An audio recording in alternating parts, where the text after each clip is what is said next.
Today is going to be a fun video shoot for me because I get to do one of my favorite things on this channel, and that's recreating known fast food items. Today I'm doing the McRib. I have done a lot of research in preparation for this video, and most of it does come from the McDonald's website as far as nutritional facts, ingredients, and such as that. And so that is 1 pound of pork shoulder. So I need to grind all this up. This is nice and cold on my grinder. Turn our grinder on, and I will be grinding this twice for the record.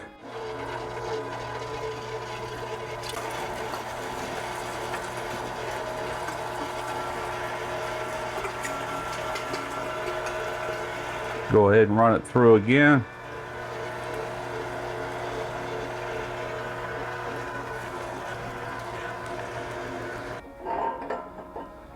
There's the remainder of the meat. According to the McDonald's website, there's only around 4 ingredients that goes into this pork. That would be water, salt, dextrose. That is actually a sweetener. It's derived from corn or wheat. This one's derived from corn. And this stuff is not as sweet as regular sugar. It's probably somewhere between 50 to 70% as sweet as regular sugar. And all that's for is to kind of balance out the salt that goes in this. Now they also call for rosemary extract. Well, rosemary extract is used as a preservative. It's not for flavor. What it does is an antioxidant, and McDonald's makes these, they flash freeze them, and then from there they ship them out. It could be months before they're actually cooked, so they add that preservative even though it's in a frozen state. I'm bypassing the rosemary extract. I can get it, Amazon's got it, but there's no need for it. It's strictly a preservative. They also add that into some of their other products, such as the Egg McMuffin, the sausage patties. There again, it's just a preservative, which we will not be using. I'm going to be adding 1.5% salt, 1 pound of meat. 1.5% of that in grams is going to be 6.8 grams of salt. All right, that's 7 grams, which is slightly over what I'm needing, so I'll add it all in here except for just a small amount. All right, so now let's do our dextrose, and I need 4.5 grams. That's 1%. I got 1.5% salt, 1% dextrose going in. I'm gonna tare this to where it's reading 0. There's 3, a little bit more. All right, we're going to call that close enough. And with the dextrose, all right, we got another clean container. Let's tare it so it reads 0. I need 45 grams of water. 44, that's close enough. And I don't want to put all that in there just yet, even though it typically takes 10% in ground meat. There could be a lot of water content already in the meat, so I don't want to get it too wet. So I'm just working this in with my hands, doing it just like I would do sausage. We're just working it and trying to get that protein extraction to start happening to where it gets sticky and comes together and binds real good.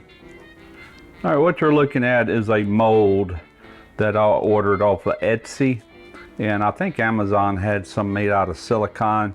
This is done with like a 3D printer, and this will do 2 patties.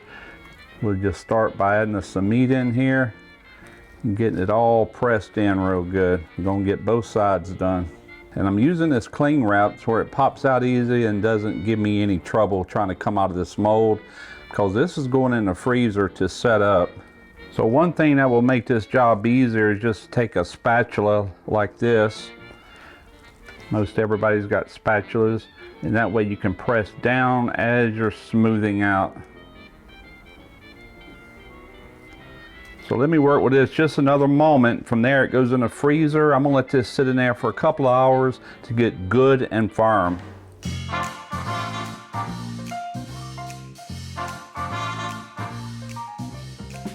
All right, we have been going about 2.5 hours, something like that, and these are frozen. They're not rock hard, but they're frozen good enough. There's the final result.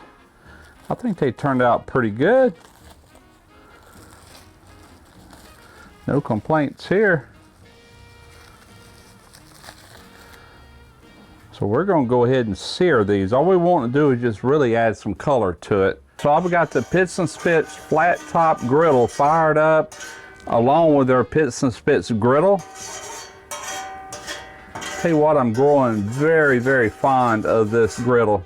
And all I'm wanting to do is just put a little oil down, but that way we don't get no sticking right off the bat.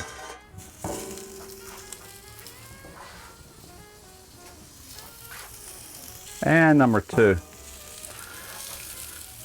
I didn't want this screaming hot, so I've got it about 350 degrees. I might lower it 1 notch, and that's the beauty of this grill. You can adjust your heat. Let's just drop it down 1 notch here. We're gonna cook it that right there. And once again, all I'm looking for is a little color. And so, you know, McDonald's, what they use a griddle, but they have like a sandwich press that comes down on them. They cook both sides at one time. And I do own one of them. And I didn't want to use that purposely because not everybody owns one of them, and I figured a griddle would be a whole lot better example if you want to try this at home. All right, I've got some nice Maillard and then the gray meat in between that. Let's see what this side here looks like. Oh, I can live with that. That's exactly what you want. You want that char look right here on the actual, what I guess you would call that the bones. And that one there. So what we do from here is we take these and we place them right here in your barbecue sauce.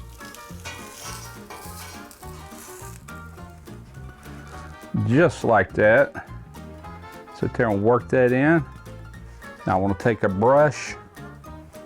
This is ground pork that I ground myself. I want to bring this all the way up to 165 degrees internal. So we're going to call that good. And from here, we're going back into the warming oven.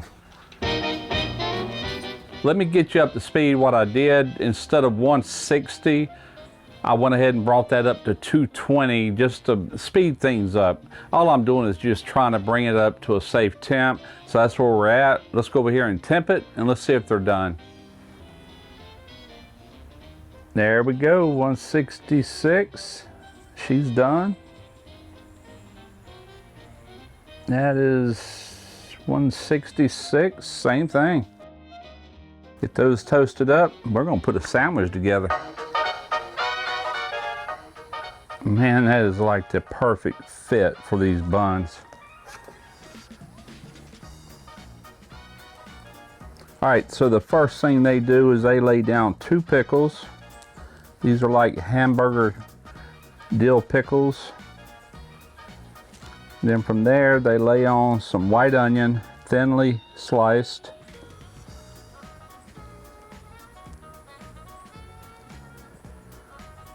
Not a whole lot, just about like that. And if you don't like raw onions, hey, tell McDonald's, don't tell me. I'm just recreating what they do. Put a cap on it. All right, here we go. I've got Derek's fiance, this is Candace. She loves McRibs, so I said I'm gonna make her one. I'm gonna cut mine in half because I'm gonna let my granddaughter Destiny eat half of this. Okay, look at this meat. I just noticed that, look at that. That looks almost like sausage meat on it. It's so solid. All right, go ahead, let's give it a try.